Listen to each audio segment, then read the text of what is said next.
Chapter 6. I'll tell you about it after talking it through with her, Mom. Emmanuel decided to leave things be for now. Since he couldn't agree or refuse, he had no choice but to take it one step at a time. All right, then, Alessandra responded. Well, how about you move out and go live with her today? Girls love it when guys are romantic. It's your wedding night, so you'd better not leave her on her own. Take good care of her. Do you understand? Wedding night? Emmanuel scoffed internally. If that hadn't even crossed his mind, then Mackenzie certainly wouldn't have thought of it either. The woman had never even thought about consummating their marriage. There's just no way it'd ever happen. Still, he nodded at his mother and sister. I'll be off, then. Take care of yourselves. Call me whenever you need me. That alone was enough to make Alessandra and Rosalind tear up again. Given how Emmanuel's father had died young, and the two women had watched Emmanuel grow up, seeing the only man in the family leave home made their hearts heavy. Don't cry, Mom. How are you going to have grandkids if Manny doesn't stay with your daughter-in-law? Rosalind urged, even though she couldn't stop crying herself. The women spent a long while helping Emmanuel pack his valuables. Alessandra shoved a bank card into his hands just as he was about to leave. What are you doing, Mom? The man hastily gave it back, knowing that his mother only had one card. It was baffling that she was handing him her Social Security fund. There was no way he could accept it. Take it, Alessandra insisted. Your wife agreed to marry you without you giving her any betrothal gifts. She even bought a place for you too so you could live together, so don't let her down. Give her everything she deserves. There are about 60,000 on this card. Go buy your wife a ring and some jewelry. Do you hear me? Upon hearing that, Emmanuel felt his nose burn. I'm such a horrible son. This is her retirement fund. She's already 57. What is she going to do if I take all that she has left? Take it, Manny. It's what Mom wants. Rosalind shot him a glance. The young woman knew her mother well, so she was aware that Alessandra would surely fear her daughter-in-law leaving if Emmanuel didn't do as she asked. Hence, the man had to take the money to ease her mind and present it to Mackenzie whether she wanted it or not. If you really want to thank Mom, come back here with your wife as soon as you can so we can take a look at her, Rosalind added. In truth, she had her doubts. Her brother had gotten into a blitz marriage, after all. I understand. With that, Emmanuel spun around and left quickly. It wasn't that he had no emotions, he just didn't want his family to see how red his eyes had become. He felt so guilty now. His mother had always wanted him to have a blissful marriage, but instead, he had found himself a random woman to take part in a mere act. The truth can never come to light, at least not until she's left this world, the man muttered to himself, feeling terrified all of a sudden. There was no way Alessandra would be able to handle it if she found out that this was all a show. After leaving home, Emmanuel headed over to Yeringham residence as instructed by Mackenzie via text message. The place was an upscale area in Yeringham and cost over 10,000 per square meter. There were many buildings there, but Mackenzie had only told him that the apartment number was 1701 without mentioning the block number.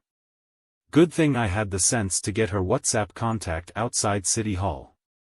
I'd better ask her now.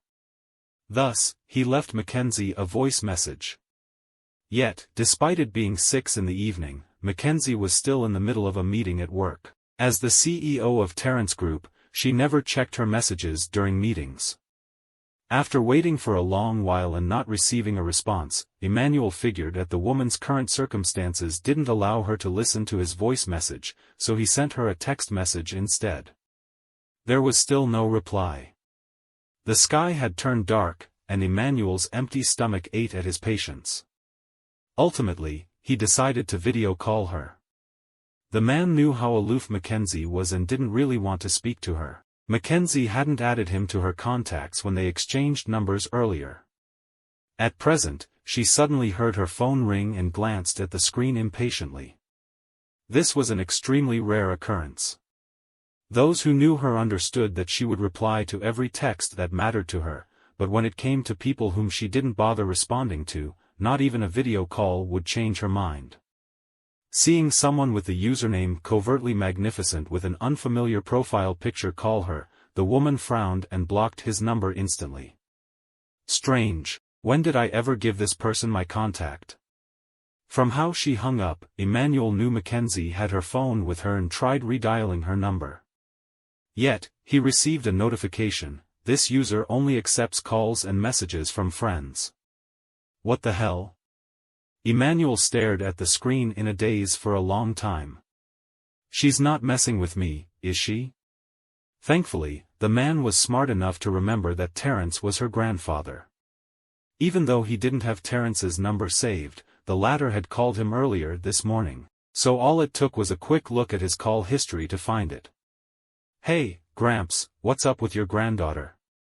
She told me to live with her at Yeringham residence, but she ended up blocking my number. Are you guys just playing around with me? Is this some sort of marriage scam? It's not like I have anything you can take from me. Terence was instantly bereft of words. She really does hate men. Calm down, young lad. I'll call her right now. He tried his best to console Emmanuel, worried about losing his new grandson-in-law. The Quillen family was so powerful that even Terence didn't know how many more businesses Mackenzie had established out there. He had to find out from her. Meanwhile, Mackenzie was about to resume the meeting when her phone rang again. She wanted to hang up, but upon realizing that it was her grandfather, she had no choice but to answer. What is it, Grandpa? I'm in a meeting now. Don't you know that? Like I care about your meeting. That's not as important as giving me a great-grandchild. Mackenzie, didn't you ask Emmanuel to live with you? He's already at Yeringham residence, but he doesn't know which block it is. Oh, right. Mackenzie finally recalled that she had gotten married today. Darn it. What was his name again? Seriously, men are such a pain. Tell him we're staying at Block B, Grandpa. Right after saying that, Mackenzie hung up so that her grandfather wouldn't be able to tell her to contact Emmanuel herself. She didn't know how to, anyway. Upon hanging up, the woman noticed all the subtle glances coming her way. Of course, given that she was Terence Group's CEO, no one dared utter a word except for a young lady who leaned over with a giggle. Was that your husband, Mackenzie? Mackenzie shot her a glare, causing her to shut up immediately. The woman was none other than Mackenzie's sister, Beatrix. She was secretly glad to be the younger sibling. Otherwise, she would have been the one marrying that fine specimen of a man who had just called her grandfather. At the same time, she was also curious as to who on earth could have the courage to take her man-loathing sister as his wife. Hee. I wonder how long he'd be able to put up with her temper. 3 days? Or maybe he'd be done and move out by the second day.